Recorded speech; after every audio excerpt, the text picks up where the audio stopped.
Alors, on est maintenant rendu à Goku no Kimite Tsukiwaza, côté défensif. Alors, comme j'ai expliqué dans la capsule d'avant, alors on a la jambe gauche en avant et on doit respecter les 5 positions pour les 5 types de Goku no Kimite Tsukiwaza qu'on a à faire. Alors, la première position, on est comme ceci en Soto Biraki du Gontai Dachi. Là, ici, on a les mains ouvertes. On se défend. OK, les mains ouvertes.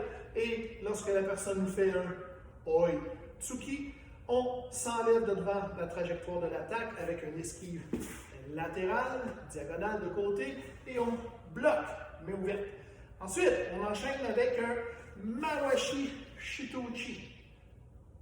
Ensuite, on enchaîne avec le 4e Kion. Kurutsuki, Iniri Mawashigiri, Ushiro Uraken et Iniri Tsuki. Ensuite, on revient en position initiale, les mains ouvertes. Alors, la deuxième, Ushiro Nekwashi Dachi, les mains ouvertes. Ensuite, la personne nous attaque, Chudan Iniri Tsuki. On esquive comme ceci. On fait un Uchi Udiuki. On bloque. On enchaîne avec Iniri Tsuki. Et on continue avec le Kion numéro 5. Iniri Giri, Iniri Mawashigiri, Ushiro Uraken, Iniri Tsuki. Et on va aller dans la position initiale de la deuxième. Maintenant, troisième. On est en Zen Kutsudachi, les mains ouvertes, parce qu'on se défend. La personne nous attaque Ukuritsuki au visage.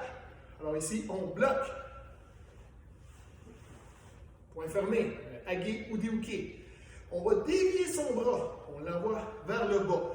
Tout en le déviant, on enchaîne avec un Mawashi Mpiuchi au corps. Ensuite, on enchaîne Ukuritsuki au visage. Et on continue avec les deux dernières techniques du Kion numéro 6, Ushiro Mawashigiri. Et on dépose en avant Urakenichi. Et on revient dans la position initiale. Le numéro 4. Deux mains ouvertes en Soto Biraki du Gontai Dachi. Il nous attaque Orochi Kensuichi. On bloque, main ouverte. On agrippe avec la main droite le bras, on esquive, et on contrôle avec la main gauche le bout de son coude, et on le penche. Agi Zagiri, coup de genou, dans les côtes. Ensuite, j'avance mon pied devant lui, mon pied gauche. Orochi Mpiuchi. Ensuite, je change de bras. Je viens chercher le dessous de son menton ou sa gorge avec mon bras droit. Et en le relevant, je fais un Osotogari. Je contrôle le bras et je termine avec un coup de poing, un Iniri Tsuki, au corps. Là, je vais vous démontrer cette pratique-là quand on n'a pas de partenaire. Prenez un manche à balai. Ça peut vous aider à comment visualiser le bras de votre adversaire ou de partenaire. Alors, lorsqu'il vous attaque sur la tête, c'est sûr que là, je vais le laisser à côté par terre. Je vais bloquer avec ma main droite par-dessus, ou la gauche, ça n'a pas d'importance, les bras croisés. Okay? Alors ça, c'est un Juji Shitouki. Alors, je vais bloquer avec mes tranchants. Okay? J'aurai les poings fermés, ça serait un Juji Udiuki. Alors, lorsque j'ai bloqué avec mes tranchants de main, je vais agripper avec ma main droite, et là, ça ici, évidemment, c'est son bras. En esquivant, je contrôle son bras comme c'est ici. Ensuite, je lève mon coup de genou. Ensuite, j'avance. Sa tête est ici, Orochi Mpiuchi.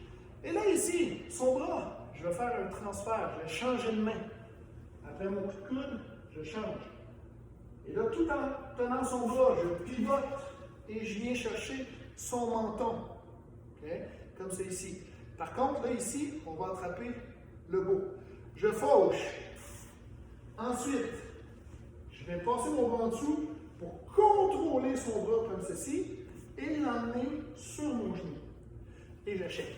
Alors, ça démontre que je contrôle mon adversaire avec son bras, une clé de bras. Soit sur le genou, alors son coude serait positionné ici, ou devant le genou. Là, à ce moment-là, je fais un mouvement circulaire comme ceci. Alors, son bras, encore là au niveau du coude, va plié à l'inverse. Alors, je vais rajouter une dernière fois celui-là. 1, j'agrippe avec ma main droite, contrôle le bout du coude, pivote, coup de genou, coup de coude en descendant, je change de main, je pivote, on prend conscience que cette main-là va en dessous du menton, mais là pour la pratique, j'ai attrapé le beau, je fauche au soto-gali, je passe mon bras gauche en dessous de mon bras droit et je transfère son bras sur mon genou et je flashette avec l'Iniritsuki. Alors ça peut être un bon moyen de pratique si vous n'avez pas personne qui va vous attaquer sur la tête. Donc, le numéro 5. Donc, n'oubliez pas qu'à la fin du 4, lorsqu'on se relève, on revient dans la position initiale. Ensuite, la 5e, on est en diagonale. C'est une Taigachi, position naturelle, pied parallèle, les pieds largeur des épaules, mais ouverte parce qu'on se défend. La personne nous fait un Urakenichi sur notre tempe gauche. Donc, je recule en collant les pieds et jambes, ma main à l'oreille. En collant, je bloque, j'agrippe. Je tourne son poignet. Ensuite, je vais faire un Yokogiri. Ramène mon genou. Ensuite, en déposant en avant, j'enchaîne avec un Aitouchi. Avec cette partie-là ici. Derrière la tête, au bout du cervelet, okay, ou sur la colonne cervicale au pire. Ensuite, on agrippe l'épaule. Je pousse un petit peu pour enlever du poids sur sa jambe en avant. Je fais un Deashibara avec la cuillère de mon pied. Et lorsqu'il tombe, j'agrippe son bras de main et avec ma jambe gauche, Inrigiri. Et on revient dans la position initiale ensuite. Alors, Goku no Kumite Tsukiwaza, comme tous les kumités, c'est beaucoup de pratique.